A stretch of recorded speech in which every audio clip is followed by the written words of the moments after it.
நண்பர்கள் அனைவருக்கும் வணக்கம். நம்ம யூடியூப் சேனல் ஆரம்பித்து ஒரு சில பதிவுகள் போட்டிருக்கோம். அந்த பதிவுகளை பார்த்து ஆதரவு அளித்த நண்பர்கள், அந்த பதிவுகளுக்கு விமர்சனங்கள் கமெண்ட் பாக்ஸ் மூலம் தெரிவித்த நண்பர்கள் அனைவருக்கும் என் மனமார்ந்த நன்றி. யூடியூப் சேனல் ஆரம்பிச்சிட்டேன், ஒரு ரெண்டு வீடியோ போட்டுட்டேன். இப்போ தான் தெரியுது, கையில் இருக்கிற மொபைல் ஃபோன் மட்டும் இதுக்கு பத்தாது. இதுக்கு சில எக்யூப்மெண்ட்ஸ் வேணும், சில கருவிகள் வேணும். ட்ரைபாட், லைட்டிங்ஸ், மைக், இந்த மாதிரி நிறைய கருவிகள் வேணும். அது இருந்தால் தான் நம்மளால் இதை தொடர்ந்து கொண்டு போக முடியும். ஸோ ஒரு பேசிக் இன்வெஸ்ட்மெண்ட் வேணும் அப்படின்னு சொல்லிட்டு இப்போ தான் நம்ம தெரிஞ்சுக்கிறோம். சரி, இதுக்கு எல்லாத்துக்கும் இந்த இன்வெஸ்ட்மெண்ட் எல்லாம் போட்டு நம்ம கொண்டு போகலாமா? இந்த யூடியூப் சேனலை இது சக்ஸஸ்ஃபுல்லாக இருக்குமா அப்படின்ற ஒரு சில கேள்விகள், அப்புறம் ஒரு சில பயம். இந்த மாதிரி புது முயற்சிகள் எடுக்கும்போது எல்லாருக்கும் வரக்கூடிய இயல்பான கேள்விகள், பயம் என்கிட்டயும் இருக்குது. என்ன மாதிரி நண்பர்கள் உங்களுக்கும், நீங்கள் உங்கள் வாழ்க்கையில் எடுக்க போகிற புது புது முயற்சிகள், அதுக்கு முன்னாடி வர இயல்பான கேள்விகள், பயம்தான் எனக்கும் வந்திருக்கு. சரி, இந்த மாதிரி உங்களுக்கும் எனக்கும் இருக்கிற இந்த கேள்விகளுக்கும் பயத்துக்கும் பதில் தேடுவோமே அப்படின்னு சொல்லி இதையே ஒரு பதிவாக போட்டுருவோமே அப்படின்னு இன்னைக்கு முடிவு பண்ணியிருக்கேன். அதனால் உங்களுக்கும் எனக்கும் பயனுள்ள பதிவாக இது இருக்கும்னு நான் நம்புகிறேன். இந்த கேள்விகளுக்கு விடை தேட இந்த வீடியோக்குள்ளே போகலாம் வாங்க. முதல்ல ஒன்று யோசிச்சிங்களா? இந்த பயம், இந்த மாதிரி கேள்விகள் நம்மளுக்கு எப்போ வருது, எதனால் வருது? ரொம்ப ஃபியூ ரீசன்ஸ் தாங்க. நம்ம ஒரு புது முயற்சி ஸ்டார்ட் பண்ணும்போது அது சரியாக போகலைன்னா, அதில் தோத்துட்டோன்னா, நம்மளை சுற்றி உள்ளவங்க நம்மளை ஏளனம் செஞ்சுடுவாங்களே அப்படின்ற ஒரு பயம், ஒரு காம்ப்ளெக்ஸ். அதுக்கு நம்ம பண்ணுற இன்வெஸ்ட்மெண்ட்ஸ் ப்ராஃபிட் ஆகலைன்னா கூட பரவாயில்ல, லாஸ் ஆகிடுமோ, ஃபினான்ஷியலாக நம்மளை டவுன் பண்ணிடுமோ அப்படின்ற ஒரு பயம். நம்மளால் நம்ம குடும்பத்தில் இருக்கிற மற்றவங்களும் இந்த புது முயற்சினால் பாதிக்கப்பட்டுருவாங்களோ, அவங்களையும் இது இம்பேக்ட் பண்ணிடுமோ அப்படின்ற ஒரு பயம். இந்த சில பயங்கள், கேள்விகள் தான் நம்மளில் நிறைய பேரை எந்தவித புது முயற்சியும் எடுக்க விடாமல் இப்போ இருக்கிற நிலைமையிலேயே நம்மளை வச்சுக்க. இதையெல்லாம் தாண்டி வெகு சிலர் புதிய முயற்சிகளை பண்ணுறாங்க, சக்ஸஸ்ஃபுல்லாக மாறுறாங்க. அப்படி சக்ஸஸ்ஃபுல்லாக மாறுறவங்க தான் வாழ்க்கையில வெற்றியாளராக ஆகுறாங்க. சரி, இந்த கேள்விகள், பயங்களுக்கான விடைகளை எப்படி தெரிஞ்சுக்கிறதுன்னு நான் கொஞ்சம் யோசித்தேன். அப்போ தான் எனக்கு முதல்ல பட்டது, நம்ம குழந்தையா இருக்கும்போது பிறந்த உடனே எழுந்து நடந்துடுறது இல்லை. முதல்ல தவறுறோம், அதுக்கப்புறமா எழுந்து நிற்கிறோம், அப்புறமா தான் நடக்க ஆரம்பிக்கிறோம்.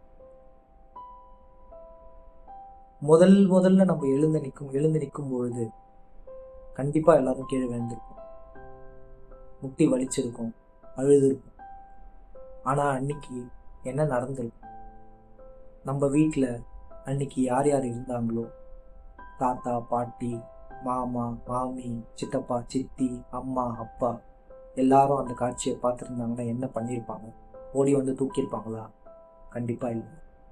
சுற்றி நின்று கை தட்டி, சூப்பரா செல்லம், சூப்பரா குட்டி, எழுந்துக்கோ, அப்படிதான், வா வா வா அப்படின்னு நம்மளை ரொம்ப உற்சாகப்படுத்தியிருப்பாங்க.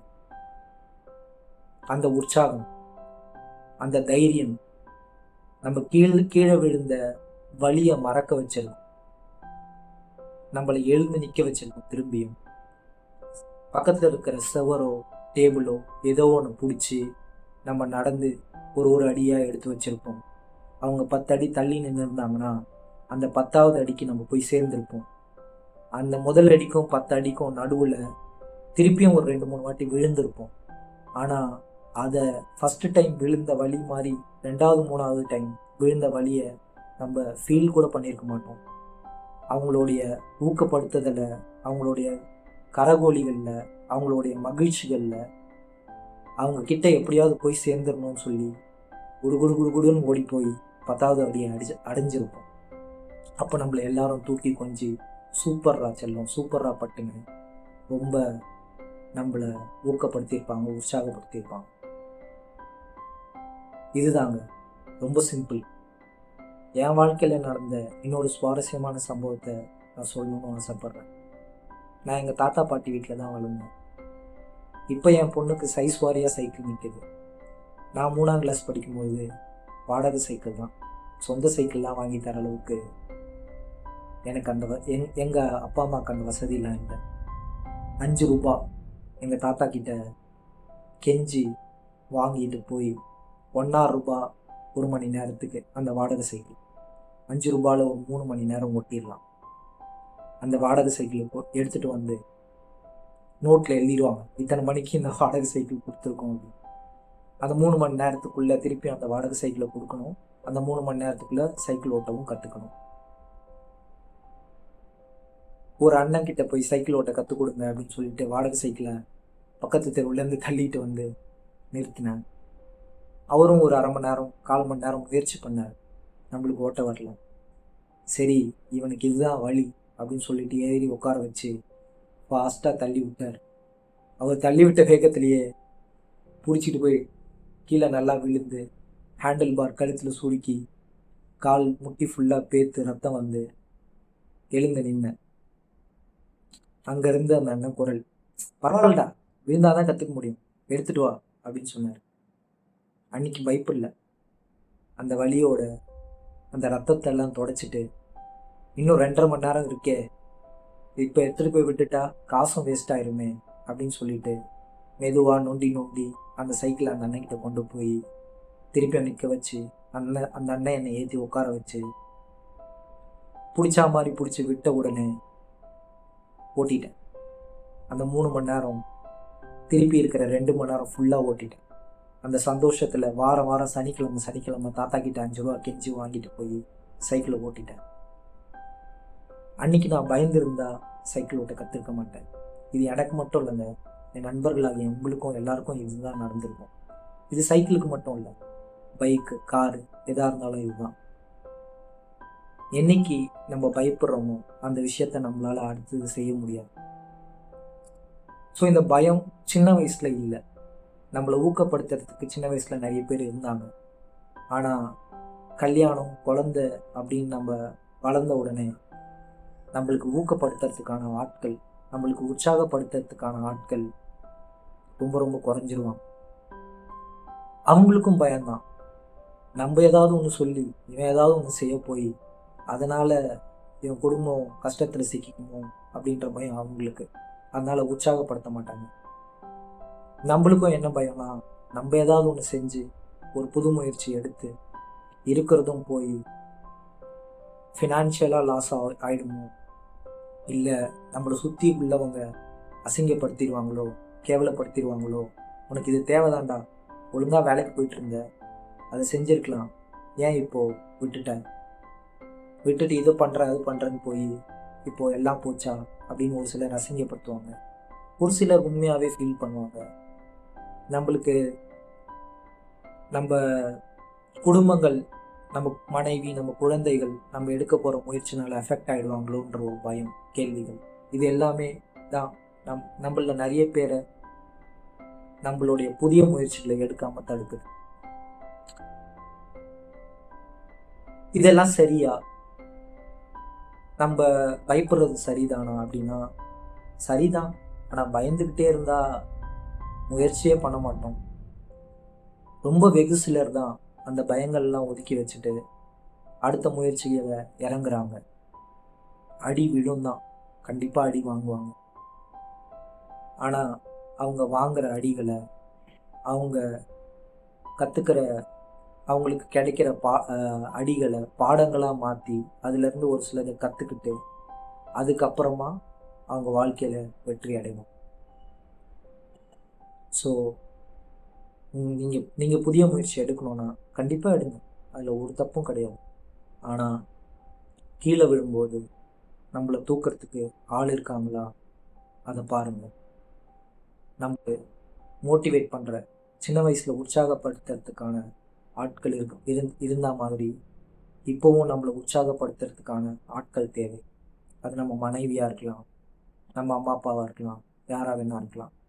அவங்க படுத்துகிற உற்சாகம் நம்ம வாங்கின அடியை மறக்க வைக்கும். நம்ம எடுக்கிற புதிய முயற்சிகளில் ஒரு வாட்டி தோக்கலாம், 2 வாட்டி தோக்கலாம், 3 வாட்டி தோக்கலாம். ஆனால் கண்டிப்பாக ஒரு நாள் நம்மளை அதை வெற்றி அடைய வைக்கும். இதையும் தாண்டி சில பேர் தோற்று போயிடுறாங்களே அப்படின்னா நான் இப்படி சொல்லி முடிக்க விரும்புகிறேன். தோல்வின்றது எப்போனா நீங்கள் வாங்கின அடிகளை, நீங்கள் தோற்றதை கற்றுக்காம நீங்கள் பண்ண மிஸ்டேக்ஸை திருப்பி திருப்பி திருப்பி சேம் மிஸ்டேக்ஸ் ரிப்பீட் பண்ணுற எந்த ஒரு மனிதராக இருந்தாலும் கண்டிப்பாக தோற்று தான் போவோம்.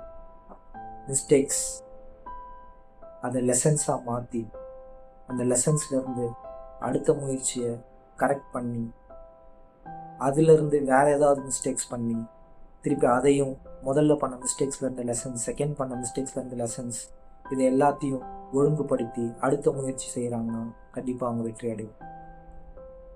So mistakes has to happen, mistakes will happen. Mistakes are the proof that we are trying something different. நன்றி. இந்த பதிவை இத்துடன் முடிக்கிறேன். மீண்டும் உங்களை அடுத்த பதிவில் சந்திக்கும் வரை குட் பை. நான் உங்கள் தியாகம்.